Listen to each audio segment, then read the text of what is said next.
সুপ্রিয় শিক্ষার্থীরা, আজকে আমরা ষষ্ঠ স্কুল শিক্ষক নিবন্ধন 2010 সালে একটি চমৎকার প্রশ্ন এসেছে, সেটি আমরা সমাধান করব। প্রশ্নটি হলে নিচের কোন বানানটি শুদ্ধ? আমরা দেখতে পাচ্ছি অপশন ক ভুল, খ ভুল, গ ভুল এবং ঘ হচ্ছে রাইট। এখন আপনি কি মুখস্থ করবেন যে ক খ গ ঘ ভুল, খুদপীড়িত শুদ্ধ, খুদপীড়িত আপনি বানানটা মুখস্থ করে ফেললেন। তাহলে কিন্তু পড়ার যে আসল স্বাদ সেটা থেকে বঞ্চিত হবে, এবং শুধু পড়ার আসল স্বাদ থেকে বঞ্চিত না, আপনি মুখস্থ পড়া কোনো কাজেই লাগে না। যদি কখনো আসে যে খুদপীড়িতের সন্ধি বিচ্ছেদ কি, তাহলে কিন্তু আপনি পারবেন না। তাহলে বানান মুখস্থ করলেন কিন্তু সন্ধি বিচ্ছেদ আসলে পারতেছেন না। কিন্তু আপনি যদি কৌশল দিতে শিখেন, আপনার বানান শুদ্ধিকরণ আসুক, সন্ধি ভাবে আসুক, যেভাবে আসুক, বা এই পীড়িত শব্দের অর্থ কি সেটা আসুক, সেটা আপনি বের করতে পারবেন। তাহলে এই পড়াটাকে বলা হয় বেসিক পড়া। তাহলে বেসিক ধরে শিখলে সমস্ত জায়গায় যেভাবে প্রশ্ন আসুক আপনি অ্যান্সার দাগিয়ে আসবেন। তাহলে দেখুন, আমরা প্রমাণ করে দিচ্ছি যে খুদপীড়িত বানানটা রাইট কেন, তারা এর সন্ধি বিচ্ছেদটাকে বের করেন, তাহলে এই বানানটা আপনার সহজে মনে থাকবে। তাহলে সন্ধি বিচ্ছেদটা আমরা বের করি। খুদপীড়িত, এটা আমরা লিখে ফেললাম, খুদপীড়িত লিখলাম, লিখে এটা সন্ধি বিচ্ছেদ আমরা বের করি। খুবই সহজ এই সন্ধি বিচ্ছেদটা। মনে রাখবেন, কোনো শব্দে যদি খন্দক্ত পাই, তাহলে তার পরিবর্তে যদি আপনি ধ বসান, তাহলে সন্ধি বিচ্ছেদটা হয়ে যাবে। দেখুন হয় কিনা। তাহলে খুদ, খন্দক্ত পরিবর্তে কি, খন্দক্ত পরিবর্তে আপনি ধ দেন,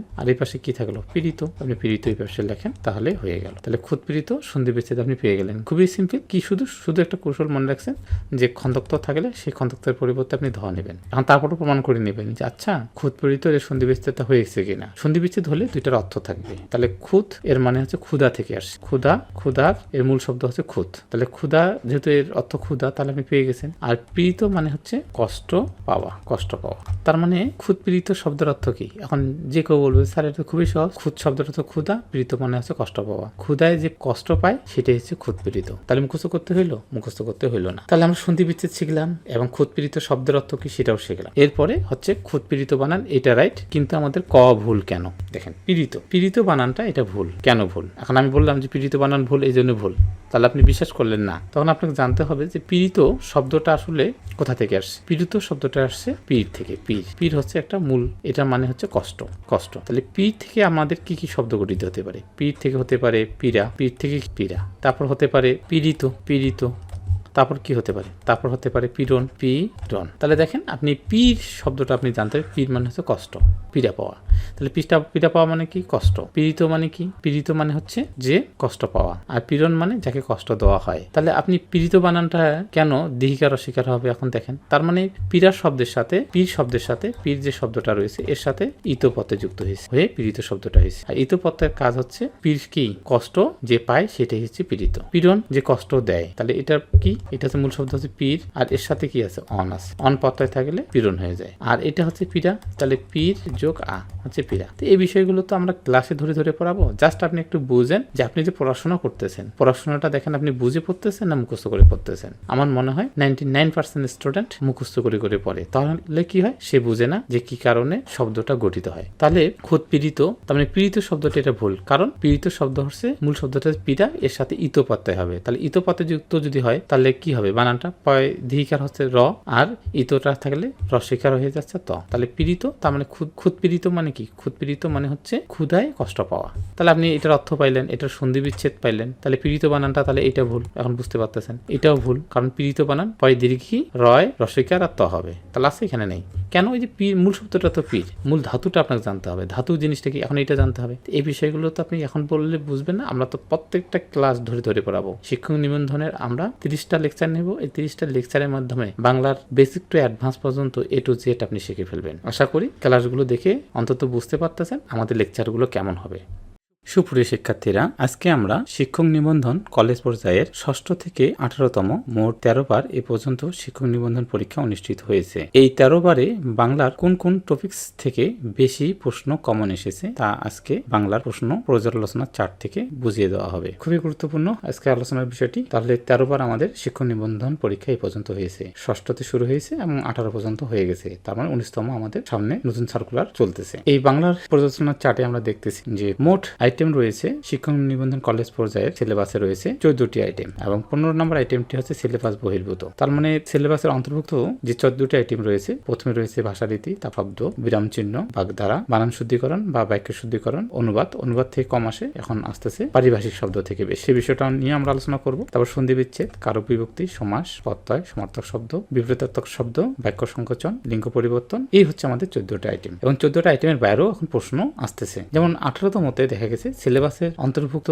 এসেছে 13টি আর বাইরে থেকে এসেছে 12টি, তার মানে 25টির মধ্যে সিলেবাসের বাইরেই আসছে 12টা। কিন্তু না, এরকম সচরাচর হয় না, 18তমই প্রথম এই ঘটনাটা ঘটেছে। তাছাড়া আমরা যদি আলোচনা করে দেখি সিলেবাস বহির্ভূত আইটেমে আসলে 4টা 6টা 8টা 4টা 6টা এরকমই আসে, তাহলে দুইবার ঘটনা ঘটছে, বেশি আসছে, এবার হচ্ছে 14তমতে আর 18তমতে। এই বিষয়গুলো আমরা অ্যানালাইজ করে দেখিয়ে দিব যে কোন বিষয়গুলো আপনাকে বেশি পড়তে হবে আর কোন বিষয়গুলো আপনাকে কম পড়তে হবে, আর যে বিষয়গুলোতে গুরুত্ব দিতে হবে সেগুলো এমন করে পড়তে হবে যেন টিচাররা যে কোনো জায়গা থেকে প্রশ্ন করুক না কেন আপনার বেসিক যদি ক্লিয়ার থাকে, মুখস্থ করার সিস্টেম যদি না থাকে, তাহলে আপনি কিন্তু অ্যানসার করে আসতে পারবেন। আর আমাদের পেজে যারা ফলোয়ার তারা জানেন যে আমরা কোনো কিছু মুখস্থ করে পড়াই না, অর্থাৎ প্রশ্ন যেভাবে আসুক না কেন আমাদের স্টুডেন্টরা আশা করি অ্যানসার দাগিয়ে আসতে পারবে। তাহলে এই যে আমাদের 15টা আইটেম, 14টা হচ্ছে সিলেবাসভুক্ত, আর সিলেবাসের বাইরে কোন কোন বিষয়গুলো পড়তে হবে, এগুলো নিয়ে আমরা একটা সিলেবাস তৈরি করে সেই সিলেবাসগুলো এখন আপনাকে দেখিয়ে দেওয়া হবে যে সিলেবাসটা আপনি কিভাবে অ্যাড করবেন। আসুন আমরা সিলেবাসটা একটু দেখিয়ে দিই, তারপর আমরা এই বিষয়টা নিয়ে আবার আলোচনায় আসবো। এই হচ্ছে শিক্ষক নিবন্ধনের মাস্টার কোর্সের সিলেবাস। এখানে আপনার মোট 30টি লেকচার রয়েছে। এই 30টি লেকচারের মাধ্যমে আপনি সিলেবাসের অন্তর্ভুক্ত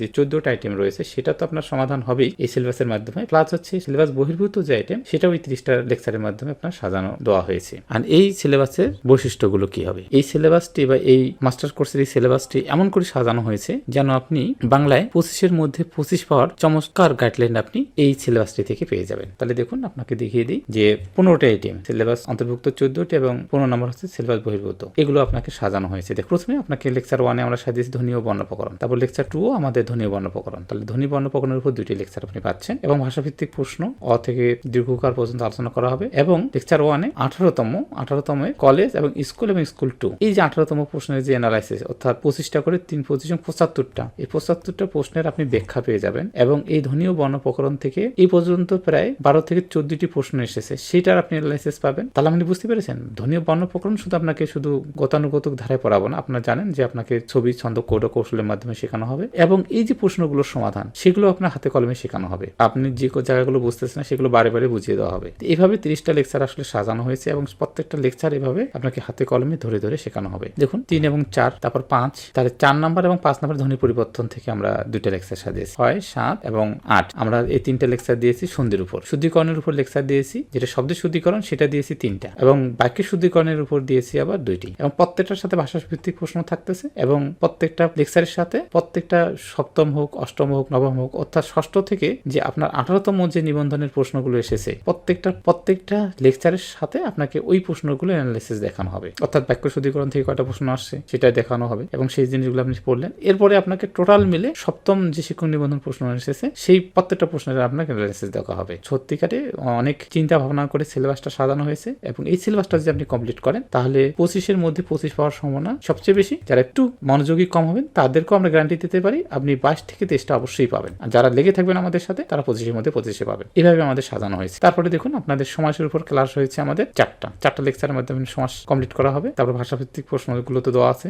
যেগুলো আছে পারিভাষিক শব্দ যেগুলো গুরুত্বপূর্ণ, অনুবাদ এখন আসে না, পারিভাষিক শব্দ আসে, তাহলে পারিভাষিকটা বেশি পড়ানো হবে। পারিভাষিক শব্দ দেখেন আপনাকে লেকচার সাজানো হয়েছে পারিভাষিক শব্দের উপর 5টা, এই 5টা লেকচারের মাধ্যমে পারিভাষিক শব্দগুলো আপনি বুঝে ফেলবেন। তারপর কারকের উপর লেকচার হয়েছে 3টা, শব্দের উপর হয়েছে 2টা, পদের উপর 1টা, লিঙ্গের উপর 1টা, বিরাম চিহ্নের উপর 1টা এবং ভাষা রীতির উপর দিয়েছি আমরা 2টা এবং সাহিত্যের উপর দেওয়া আছে 3টি। আর এখানে আরেকটা কথা বলে রাখি, আমরা শিক্ষক নিবন্ধনের প্রশ্নের শুধু সমাধান করবো না, দেখুন আমরা কিন্তু বিসিএস এর প্রশ্ন সমাধান করছি। 10 থেকে আমাদের বিসিএস প্রশ্ন হয়েছে, 10 থেকে এ পর্যন্ত আমাদের 51তম প্রশ্ন যে হয়েছে সবগুলোর আপনি ব্যাখ্যা পেয়ে যাবেন এবং সেগুলোর পিডিএফ পেয়ে যাবেন। আর প্রত্যেকটা লেকচারে পিডিএফ পাবেন, ব্যাখ্যাগুলো আপনাকে হাতে ধরে ধরে পড়ানো হবে। তারপর সামনে যে আপনার যারা প্রধান শিক্ষক পরীক্ষা দিবেন তাদের প্রশ্নগুলো কিন্তু আমরা সমাধান দেবো। দেখুন প্রাইমারি প্রধান শিক্ষক দেখেন 12 সালে যে প্রশ্নগুলো আছে, 9 সালে যে প্রশ্নগুলো আছে, 8 সালে যে প্রশ্নগুলো আছে, এগুলোর আপনি সমাধান পাবেন। তার মানে এই কোর্সটাতে আপনার বিসিএস এর প্রস্তুতি হচ্ছে, আপনার প্রধান শিক্ষকের প্রস্তুতি হচ্ছে এবং শিক্ষক নিবন্ধনের প্রস্তুতি হচ্ছে, অর্থাৎ এক ঢিলে 3 পাখি। তাহলে এই যে আমাদের সিলেবাসটি আমরা সাজিয়েছি, আমরা আশা করি এই সিলেবাসটা আমাদের সাথে যারা লেগে থাকবেন তারা 25-এর মধ্যে 100% 25 পেয়ে যাবেন এবং সেইভাবে আমরা সাজিয়েছি। প্রত্যেকটা জিনিস আপনার ব্যাখ্যা দেওয়া হবে। তাহলে দেখুন আমরা শেষে দেখুন আমরা দিয়েছি যেমন মাস্টার কোর্সের সিলেবাস মোট ক্লাস হবে 30টি। আশা করি 30টির মাধ্যমে বুঝে ফেলছেন যে শিক্ষক নিবন্ধন স্কুল এবং কলেজ 2 পর্যায়েরই আমরা সিলেবাস এর মধ্যে অন্তর্ভুক্ত করেছি এবং সিলেবাস বহির্ভূত যে অংশগুলো এখন আসতেছে বেশি যেমন সাহিত্য থেকে সেগুলো আমরা অন্তর্ভুক্ত করছি এবং ক্লাস টেস্ট, এই যে 30টি ক্লাসের সাথে সাথে আপনি ক্লাস টেস্ট দিয়ে দিবেন, 30টি পরীক্ষা দিবেন এবং ফাইনাল মডেল টেস্ট দিবেন আপনি 5টি। আশা করি এই বিষয়গুলো যদি আপনি চমৎকারভাবে করে ফেলেন আমাদের কাছে, আমরা দীর্ঘদিন ধরে আমি বাংলাটা পড়িয়ে থাকি, আপনি বিশ্বাস রাখতেই পারেন যে আপনি এখানে 25-এর মধ্যে 25 পেয়ে যাবেন। এবার আবার একটু আমরা প্রশ্ন অ্যানালাইসিসের দিকে যাই। প্রশ্ন অ্যানালাইসিস দেখুন, তাহলে আমরা এখানে দেখিয়ে দিব আমাদের ক্লাস যখন শুরু হবে আমরা দেখিয়ে দিব যে 18তমতে কোন কোন প্রশ্নগুলো বেশি এসেছে, আবার 17তে কোন জায়গাগুলো থেকে বেশি এসেছে। 17তে ভাষারীতি থেকে এসেছে বেশি, আবার দেখুন নবমে আবার ভাষারীতি থেকে আসছে সর্বোচ্চ 60টি এসেছে। এগুলো আমরা ক্লাসে প্রত্যেকটা ধরে দেবো, আপনারা একটু স্ক্রিনশট দিয়ে নেন, বা এটা আমরা পিডিএফ চাইলে আমরা পিডিএফ আকারে দিয়ে দেবো, আপনারা কমেন্টে জানান। যদি পিডিএফ লাগে আমরা পিডিএফ দিয়ে দেবো। এই অ্যানালাইসিসটা আপনারা একটু দেখে নেন। আর এটার মূল বিষয়গুলোই আমরা মূল আলোচনাগুলো করবো ক্লাসে আপনারা ধরে সমস্ত কিছু বুঝিয়ে দেওয়া হবে, যে কোন জিনিসটা পড়তে হবে বেশি, কোন জিনিসটা কম পড়তে হবে, এবং কোনটা সিলেবাসের বাইরে বেশি ইম্পর্টেন্ট, সেগুলো নিয়ে আমরা যদি বলি, এগুলো আমরা তো সবকিছুই সাজিয়েছি, তাহলে এই লেকচারটা অনেক বড় হয়ে যাচ্ছে। এই যে সামরিক, এই যে ব্যাকরণ থেকে আমরা পর্যালোচনা করছি 6 থেকে 18তমতে, দেখা গেছে যে 15 থেকে 18টাই ব্যাকরণ থেকে আসে, আর সাহিত্য থেকে আছে 7টা থেকে 10টা। তার মানে এভারেজ আপনি যদি এখানে 16 ধরেন, তাহলে বাকিগুলো হচ্ছে আপনার সাহিত্য থেকে আসবে। এইটাই হচ্ছে এখন মূল ফিগার, এবং সাহিত্যের কোন কোন অংশগুলো হবে সেগুলো আমরা সিলেবাস দিয়ে দিব। আশা করি এই শিক্ষক নিবন্ধনে একটা পূর্ণাঙ্গ গাইডলাইন পাবেন। সুপ্রিয় শিক্ষার্থীরা, শিক্ষক নিবন্ধন পরীক্ষার্থীদের জন্য সুখবর। তাপস একাডেমির পরিবারের পক্ষ থেকে স্পেশাল আয়োজন। হোয়াটসঅ্যাপে গ্রুপে যুক্ত হলেই পাচ্ছেন 3টি মেগা ফ্রি সুবিধা। মেঘা অফার 1, 20টি বাংলা রেকর্ডেড ক্লাস সম্পূর্ণ ফ্রি। এই 20টি রেকর্ডেড ক্লাসের মাধ্যমে আপনার বেসিকটা মজবুত হবে। এই 20টি রেকর্ডেড ক্লাসের মূল্য ছিল 300 টাকা, এগুলো আপনি সম্পূর্ণ ফ্রিতে পাবেন। মেঘা অফার 2, শিক্ষক নিবন্ধনের বিগত বছরে 50টি গুরুত্বপূর্ণ বাংলা প্রশ্নের সমাধান সম্পূর্ণ ফ্রি। যারা প্রশ্নের সমাধান মুখস্থ করে শিখেন তাদের জন্য একটা সুখবর, যে 50টি রেকর্ডেড ক্লাস করলে আপনি বুঝে ফেলবেন যে এগুলো মুখস্থের বিষয় নয়, এগুলো চমৎকার তথ্যের মাধ্যমে, অ্যানালিসিসের মাধ্যমে খুব সহজে মনে রাখা যায়। মেঘা অফার 3, 10টি বাংলার এক্সক্লুসিভ লাইভ ক্লাস সম্পূর্ণ ফ্রি। দেখুন, এই 3টি মেগা অফার আপনি ফ্রিতে পাচ্ছেন। কেন? কারণ আপনি যে কোনো জায়গায় ভর্তি হওয়ার আগে অবশ্যই আপনার সেখানকার ক্লাসগুলো ভালোভাবে করে দেখা উচিত, নাহলে আপনি প্রতারিত হবেন। এখনই হোয়াটসঅ্যাপ গ্রুপে জয়েন করুন। হোয়াটসঅ্যাপ গ্রুপের লিঙ্ক প্রথম কমেন্টে দেওয়া রয়েছে। এছাড়াও যদি বিস্তারিত তথ্যের জন্য জানার আগ্রহ থাকে, তাহলে এই নম্বরে যোগাযোগ করতে পারেন।